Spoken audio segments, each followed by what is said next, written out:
Sa kaugnay na balita mga kabrigada, isa sa apat na Pilipinong nasugatan sa missile attack sa Israel nasa kritikal na kondisyon.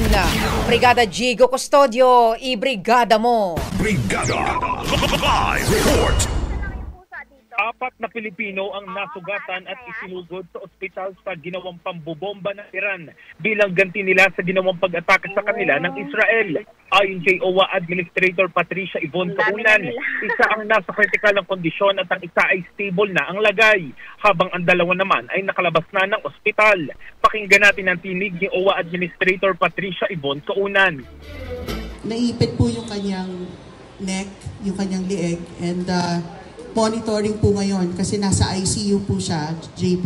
And ang team natin doon, ng DMW OWA, nakaantabay kung anong magiging situation niya. So nakabantay lang kasi medyo critical ngayon. Yung isa naman po, yung ating isang kababayan, moderate critical injuries. Medyo mas stable po yung situation niya ngayon. So siya naman po located around 15 kilometers away from Tel Aviv.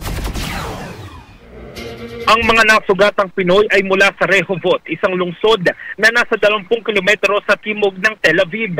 Sa ngayon ay nananatili sa ospital ng dalawa nating kababayan kasama ang kanilang pamilya.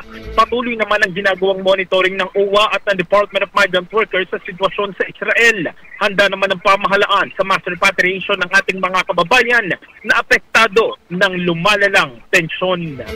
In the heart of changing lives, ako si Brigada Jigo Custodio ng 105.1 Brigada News of Manila, the Music News Authority. Ang bahaging ito ay hatid sa atin ng Drive Max Coffee. Ligayang tuloy-tuloy.